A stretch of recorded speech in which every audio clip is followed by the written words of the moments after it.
So in this video, I want to talk about perfect complements. So we've been talking about this problem of maximizing utility subject to the budget constraint. And in perfect complements, this utility function takes a particular shape, and that particular shape is the min function. So this becomes min. Let's take the easiest way, x, y. So you're trying to maximize this utility. And before you actually do, let's make sure that we understand what the min function does. What is min of 2 and 3? Well, what the min function says is out of the two values that you'll give me, I will pick the smallest one. The smallest one is 2. What is min 100 minus 2? Well, the smallest value is the negative value, so it's minus 2. What is min of minus 20 minus 30? Well, the smallest value is the more negative value, so it's going to be the minus 30. Okay, so you're trying to maximize utility, which is a min of two things. Um, Intuitively, you can think of a classical example is left shoe and right shoe. The utility you're going to have from having shoes is not going to be in the number of shoes, but it's going to be in the pair of shoes. So you can think of X as the number of left shoes and Y as the number of right shoes, and you need to have them in the same amounts.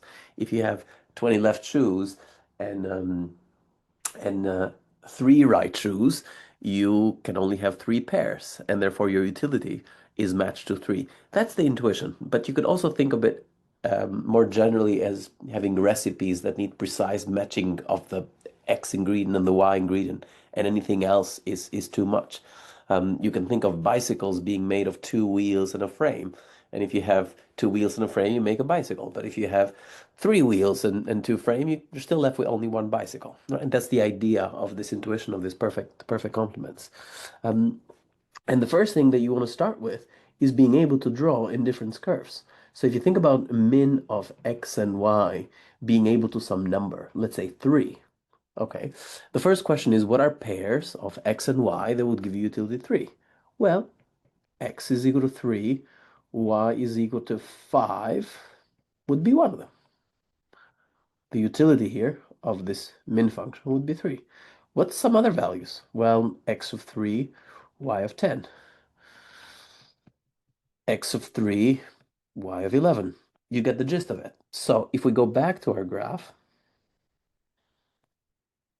you can see that if x is your minimum, and it's a 3, 1, 2, 3, 3, and if you get y values that are greater than 3, okay, anything that's greater than 3, you're still going to get the same utility. So this is capturing all of these bundles where y is greater than or equal to 3. Okay, but we could also get there by picking an x that's greater than 3, let's say 4, and y that it's equal to 3.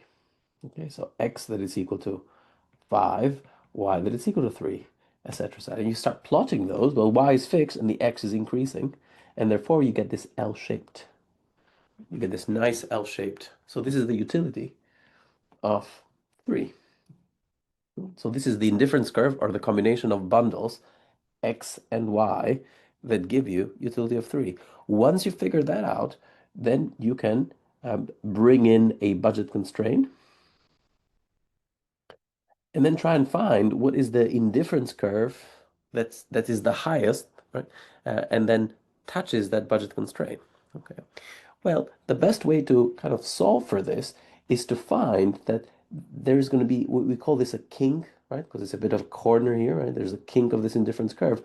Is there a way that we could represent algebraically where these kinks are going to be? Because that seems like an important point. And the answer to that is yes. The kink is where the left, or like the left input and the right input are the same in this case.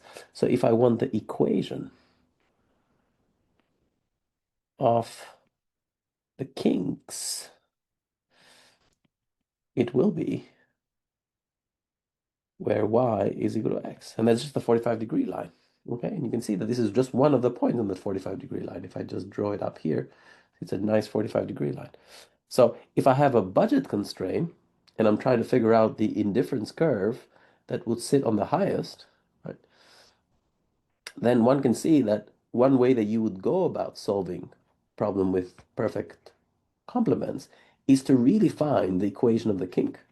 And then you have to solve a system of simultaneous equation because this is the king, the equation of the king is representing a line, the budget constraint is representing a line, and then you have an answer there. Okay, so let's do a quick question together. So imagine that you are trying to find the arguments x and y that will maximize the utility represented by 2xy subject to, let's say x, price of x is 1, so 1 times x plus price of y is 2, so 2 times y is equal to some income. Let's say that income is 12. Okay. So I could do this graphically. I could also do this algebraically. I need to have the graphical thing so I can picture it. Okay, so everyone should have that picture in their head. But if I'm doing this on an exam, I'd simply say, this is perfect complements. The kink is going to be represented by 2x is equal to y.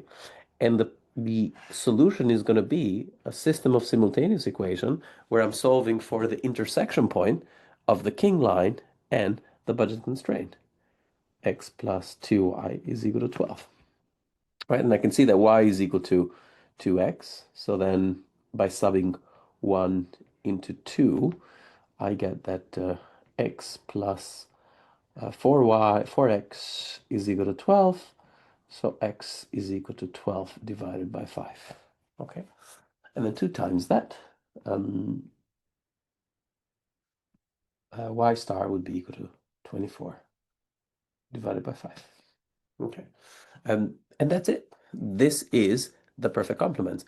I could also visualize this. Let's visualize this very quickly. Let's use our skills from the previous videos that we've done, which is first, this is the budget constraint.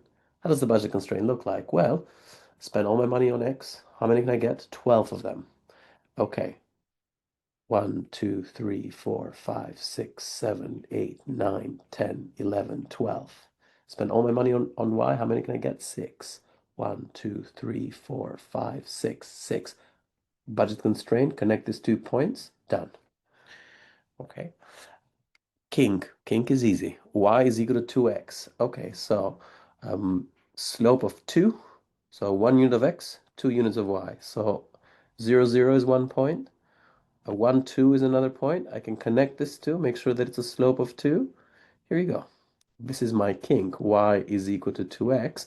And I could easily from here represent my indifference curves because they're going to be like this L-shaped along the kink. And I can easily see where the solution is here and where the solution is here. And one of the advantages of drawing things to scale, and if you can in an exam draw things to scale is very helpful, is that it allows you to check on the algebra just to make sure that the algebra was kind of right. Okay, so 12 divided by 5 is 2.4. Right? And you could see that this number here is very close to 2.5. Maybe you would have said 2.5, but 2.4 is the right answer there, right? And if you look at this is what, 4.8, right? And that does look like, no, what is that? Yeah, 4.8. That does look like a 4.8, more or less, right? So if you draw things to scale, you'll have a very good chance of really seeing those answers. I hope you found this helpful. I'll see you in the next video.